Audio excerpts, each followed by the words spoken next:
Hello दोस्तों, एक बार पुनः आप सभी का आपके अपने YouTube channel DL study classes के प्लेटफॉर्म पर बहुत स्वागत है। दोस्तों, आज का यह प्रैक्टिस सेट 8 है। यह प्रैक्टिस सेट आपको वर्दी टेस्ट सीरीज के नाम चलाया जा रहा है, जो कि एसएससी जीडी के एग्जाम के लिए बहुत ही महत्वपूर्ण है, क्योंकि इस वीडियो में उन्हीं क्वेश्चनों को सम्मिलित किया जा रहा है जो कि पिछले एग्जाम पूछे गए हैं और आने वाले एग्जाम में पूछे जा सकते हैं। तो जाके आप लोग इस वीडियो को जरूर देखिए ताकि आपको एसएससी जीडी के एग्जाम में क्वेश्चन को हल करने में आसानी हो। तो चलिए देखते हैं कि किस प्रकार क्वेश्चन हिंदी से हमारे एग्जाम पूछे जाते हैं, जिसमें पहला क्वेश्चन है कि रिक्त स्थान को भरने के लिए सबसे उपयुक्त शब्द का चयन करें।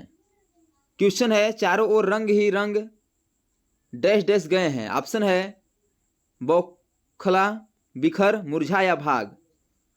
तो चारों ओर रंग ही रंग बिखर गए हैं, इसलिए इसका option number C correct answer हो जाएगा कि इस रिक्त स्थान पे आ जाएगा बिखर गए हैं। अगला क्वेश्चन है कि निम्नलिखित में से उस विकल्प का चयन करें जो इस मुहावरे का अर्थ व्यक्त करता है। आपका मुहावरा दिया गया है जमीन आसमान एक करना। बताना है कि जमीन आसमान एक करना, इस मुहावरे का अर्थ क्या हो जाएगा। ऑप्शन है बहुत अधिक परिश्रम करना, जमीन को आसमान तक ले जाना, कम परिश्रम करना या जमीन और आसमान को मिलाना। तो जमीन और आसमान एक करना, इसका अर्थ होता है बहुत अधिक परिश्रम करना, जो कि ऑप्शन नंबर ए पर है, इसलिए इसका ऑप्शन नंबर ए करेक्ट हो जाएगा। अगला क्वेश्चन है कि रिक्त स्थान को भरने के लिए सबसे उपयुक्त शब्द का चयन करें। क्वेश्चन है हल डैश डैश खेत की ओर जा रहा था। तो हल कि बताना है कि आगे क्या उसमें करेक्ट आंसर हो जाएगा। ऑप्शन है तोड़कर, लेकर, मारकर या धक्का देकर।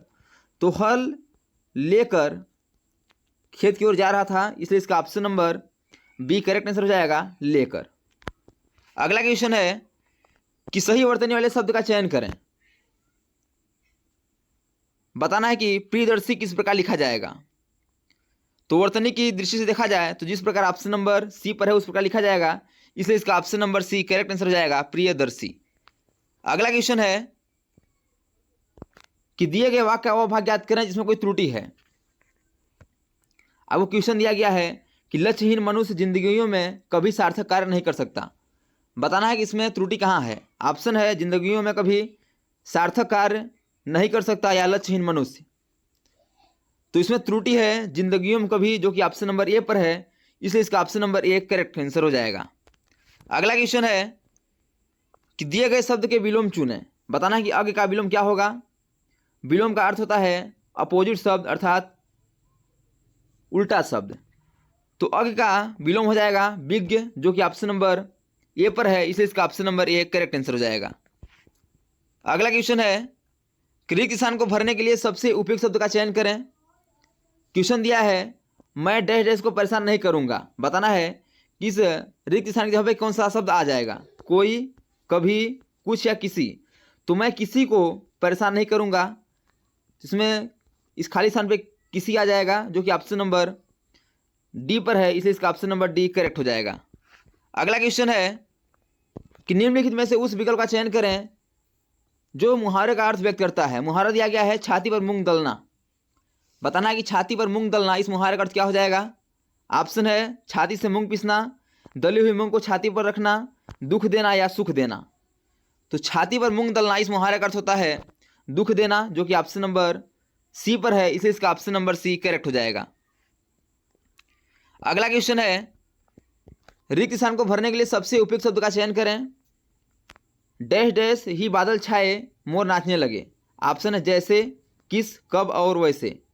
तो जैसे ही बादल छाए वैसे ही मोर नाचने लगे। तो इस रिक्त स्थान पे जैसे आ जाएगा, जो कि ऑप्शन नंबर ए पर है, इसलिए इसका ऑप्शन नंबर ए करेक्ट हो जाएगा। अगला क्वेश्चन है कि दिए गए शब्द के पर्यायवाची शब्द का चयन करें। बताना कि बादल का पर्यायवाची शब्द क्या हो जाएगा।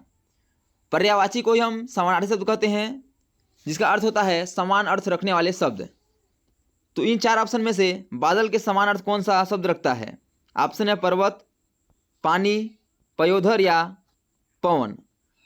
तो बादल के समान इसमें पयोधर अर्थ रखता है, जो कि ऑप्शन नंबर सी पर है, इसलिए इसका option number C correct answer हो जाएगा। अगला क्वेश्चन है कि दिए गए वाक्यांश के लिए एक शब्द दीजिए। वाक्यांश दिया गया है जो कुछ न जानता हो। बताना है कि जो कुछ न जानता हो उसे हम एक वाक्यांश के रूप में क्या कहते हैं। ऑप्शन है मर्मज्ञ, सर्वज्ञ, अल्पज्ञ या अज्ञ। तो जो कुछ नहीं जानता है उसे हम अज्ञ कहते हैं, जो कि ऑप्शन नंबर डी पर है, इसलिए इसका option number D correct answer हो जाएगा। यदि बात करें हम सर्वज्ञ की, तो जो सब कुछ जानता है उसे हम सर्वज्ञ कहते हैं। अगला क्वेश्चन है कि दिए गए वाक्यांश के लिए एक शब्द दीजिए। वाक्यांश दिया गया है जो मास में एक बार होता है। बताना है कि जो मास में एक बार होता है उसे हम एक वाक्यांश के रूप में क्या कहते हैं। ऑप्शन है वार्षिक, मासिक, पाक्षिक या साप्ताहिक। तो जो मास में एक बार होता है उसे हम मासिक कहते हैं, जो कि ऑप्शन नंबर बी पर है, इसलिए इसका option number B correct answer हो जाएगा। यदि बात करें हम वार्षिक की, तो जो साल में एक बार होता है उसे हम वार्षिक कहते हैं, और पाक्षिक जो कि 15 दिन में एक बार होता है उसे हम पाक्षिक कहते हैं, और जो सप्ताह में जो कि 7 दिन में होता है उसे हम साप्ताहिक कहते हैं। अगला क्वेश्चन है कि दिए गए शब्द के विलोम चुनें। बताना है कि स्थूल का विलोम क्या हो जाएगा। ऑप्शन है अस्थिर, अग्रज, स्थिर या सूक्ष्म। तो स्थूल का विलोम सूक्ष्म होगा, जो कि ऑप्शन नंबर डी पर है, इसलिए इसका option number D correct answer हो जाएगा, सूक्ष्म। अगला क्वेश्चन है कि सही वर्तनी वाले शब्द का चयन करें। बताना है कि तटस्थ किस प्रकार लिखा जाता है वर्तनी के रूप में। तो वर्तनी की दृष्टि से यदि बात करें तटस्थ किस प्रकार लिखा जाएगा, तो यह है ऑप्शन नंबर ए पर। जिस प्रकार ऑप्शन नंबर ए में लिखा गया है उसी प्रकार लिखा जाता है, इसलिए इसका option number A correct answer हो जाएगा। तो दोस्तों, thanks for watching this video. यह वीडियो कैसा लगा कमेंट बॉक्स जरूर बताइएगा, और इसी प्रकार के ऑल गवर्नमेंट एग्जाम पूछे जाने वाले GK, GS, math, reasoning, Hindi, current affairs, violation से संबंधित क्वेश्चनों को पाने के लिए हमारे यूट्यूब चैनल को लाइक, शेयर, सब्सक्राइब कर बेल आइकन को प्रेस करना भूलिएगा, ताकि जब भी न्यू वीडियो अपलोड हो सबसे पहले नोटिफिकेशन आप तक पहुँचे। तो आज तक इतना ही, मिलते हैं इस वीडियो में, तब तक के लिए जय हिंद, वंदे मातरम।